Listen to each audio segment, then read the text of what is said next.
Welcome to Quality Perks, the podcast that not only delves into the intricacies of contact center quality management, but also uncovers the personal stories of industry leaders. Brought to you by BPA Quality, your trusted partner in enhancing customer experiences.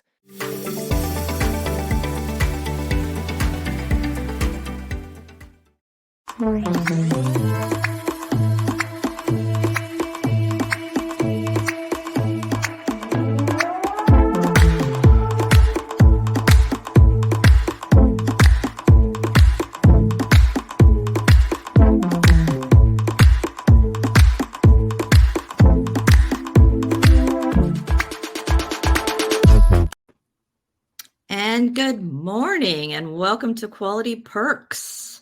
I'm here, Karyn Dupree with Neil Eggers and our guest, Matt Grinitz. Did I do okay? Grintins. Grintins. I'm horrible. I'm horrible with pronunciations. So welcome all to BPA Quality. I believe we might be having a slight technical. Nope, we're good. So we're on LinkedIn now. And so I hope to see everyone at Engage next week. Again, like I said, I know that we weren't recording, but I'm Karyn Dupree and with Neil Eggers. You want to start us off, Neil?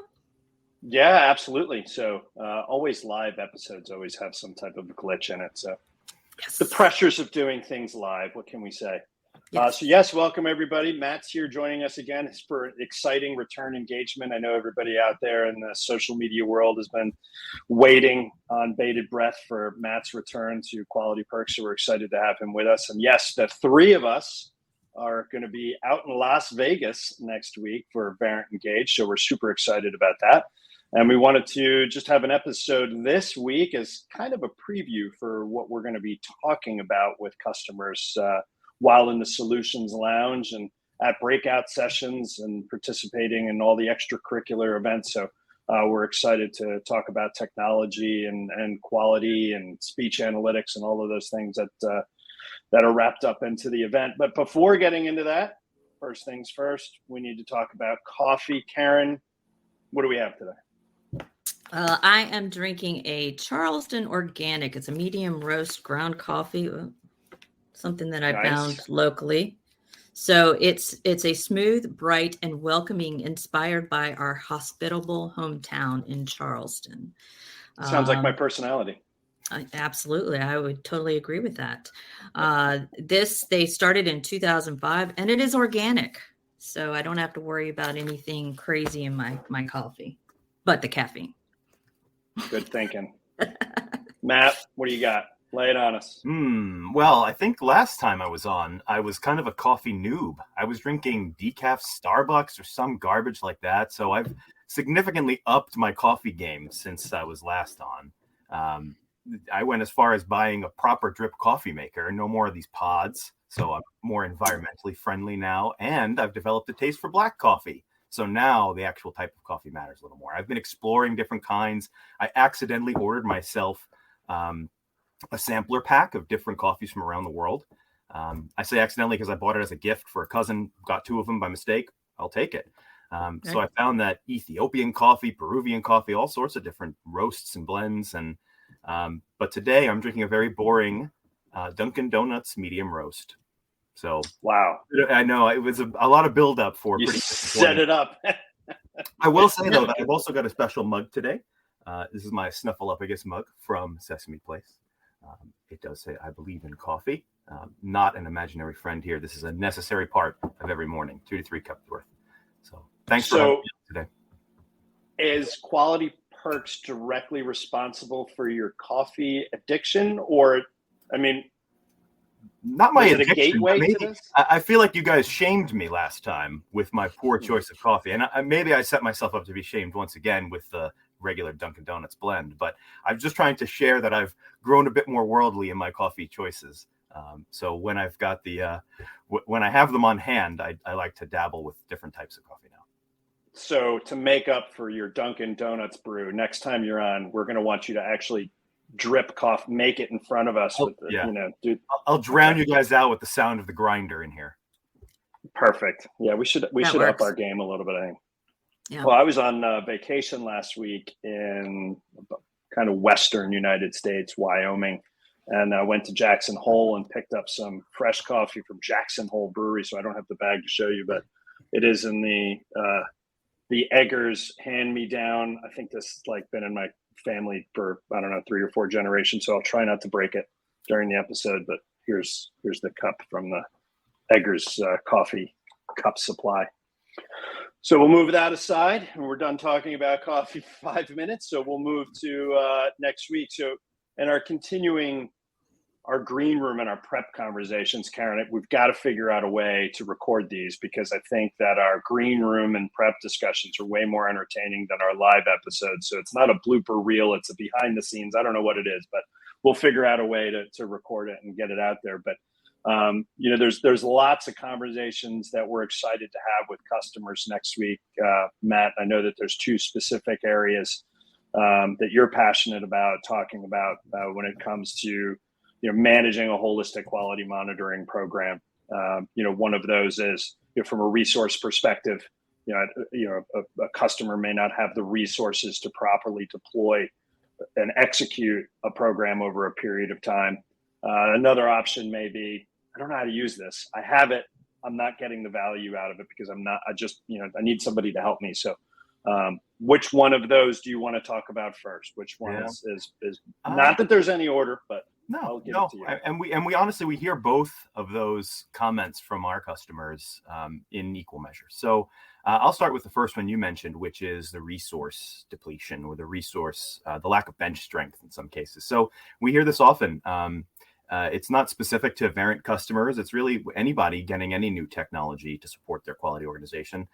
We often hear, a year, maybe even 6 months into their journey with their new tech, they'll come to us and say, the launch was great. We built everything. Everything's working correctly as we expected it to. We trained a few people to do this full time, and we found that either those people who went through the training have positively attrited, so they've been promoted, or they've moved internally at the organization, or they've left the organization, or that they've just become so bogged down with other responsibilities that they don't have the bandwidth to provide to properly cultivating and maximizing the value from their speech tool. So we love this conversation because this is where we excel, really. One of the things that we provide is a full service team ready to help you run your speech program. That includes project management, strategic vision, so we can help run the thing to maximize the value. It includes speech specialists, AQM specialists, so people who really spend all of their time listening to calls, tweaking these categories to make sure that they align to your business goals, and even coming up with new ideas for how we can research a matter, how we can build new categories, quantify things differently, look at things differently. So that's a vital role, and that's really where we find that most organizations don't have the bench strength that we can provide.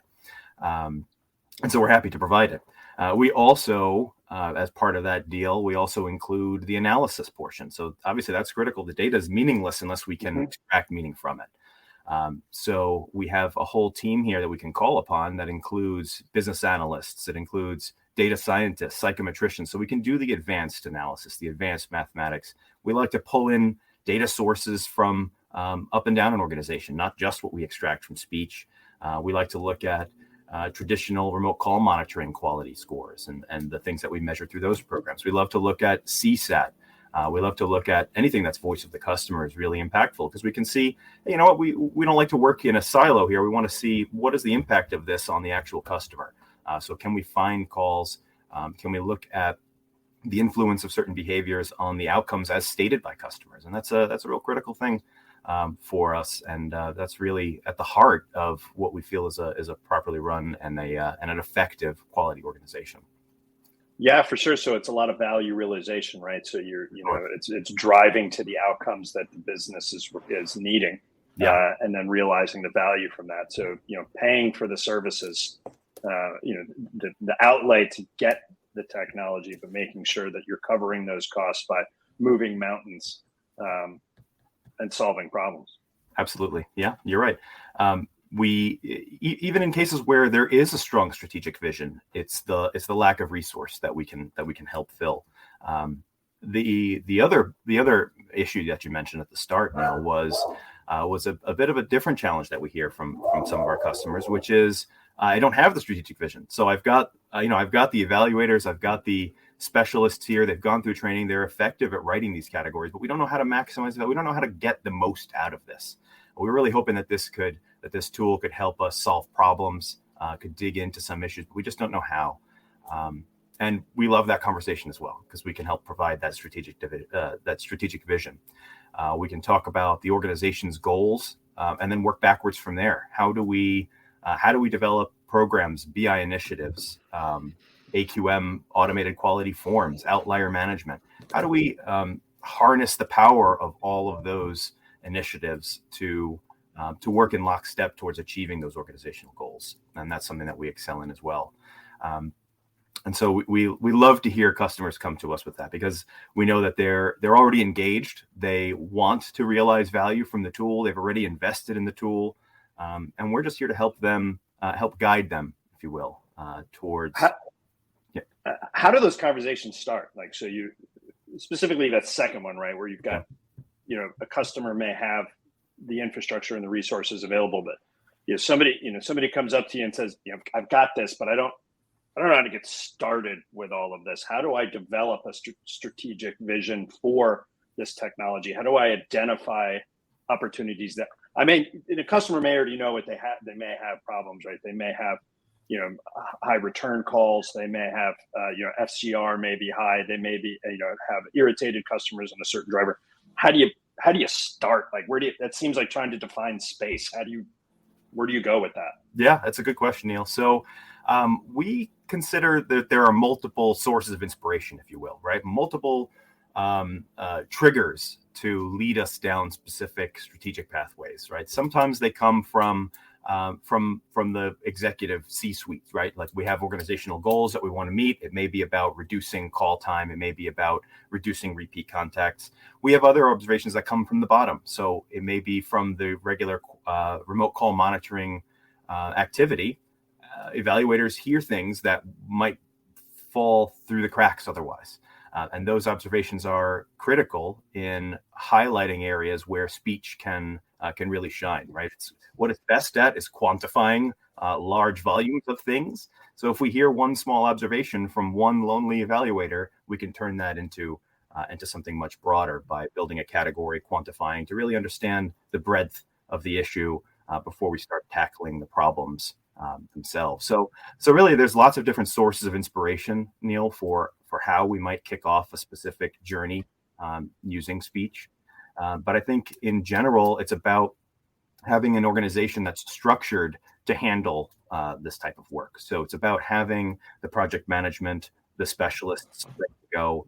It's about understanding where the challenges are within the business and how speech can help drive results in impacting or influencing those KPIs, those metrics. Yeah, you trigger something there with the quantification of opportunities or situations. And I can remember a conversation that we were having with a customer where they said, we knew we were having this issue. Clearly, we knew we were having this issue, but we weren't able to quantify it until we went through this exercise. And now we realize the impact that it's having on our business, and having that detail allows us to then pivot within the organization and say, here's the evidence to support what we knew was happening, but we couldn't quantify it. And without that quantification, we couldn't move forward or put solutions in place. So now we have it. And I think that that's a super powerful part about having a team this is what they do, right? I mean, they're not doing other things, as you indicated. They're not bogged down with other responsibilities, and they're highly trained and experienced. They're not kind of figuring it out as they go. They're backed with experience and motivation to correct those opportunities. So I thank you for bringing that memory up. Yeah, and one of the ways that we I think facilitate that process is by really trying to become part of our client organizations. So, and what I mean by that is we try to go through agent training, or at least review it in detail if possible. We want to be, we want to sit in the seat that the agents are sitting in, right? Understand what their challenges are. What is it like? What does the call flow look like? What are the requirements? What are the expectations set on these agents? And really having a thorough understanding of knowledge bases, standard operating procedures. All of that is really critical to running an effective speech program. If we don't know all of that detail in advance, it's hard to identify what might be important. And so having that baseline of knowledge and really understanding what makes this client tick, what are the specific pain points for customers, for agents, for leadership, that really helps us to drive more effective results, more interesting findings that are better aligned to the reality that they're facing at their organizations. So, sometimes we joke that we feel like we're more part of our client organizations than our own, and sometimes our clients feel the same way, right? They consider us an internal partner as opposed to a vendor or a third party. And it's the sign of success for us. Yeah, once we get into a relationship with a customer, we're no longer BPA quality. We're that customer's quality department, their quality arm. And we need to be included in all those aspects. It's not BPA's quality, program. It's us leveraging the resources of our clients and being a part of them to put a quality program together that fits their specific needs. It's not shrink wrapped off the shelf. So yeah, good points all around. Well, we are excited next week to be at Engage. Come visit us in the Solutions Lounge under the BPA banner. We will be there, the three of us. Of course, we'll be at breakout sessions. As we mentioned, we'll be at all the events associated with the conference. We're super excited to be there as a part of it. I think this is our fifth or sixth year that we've been there.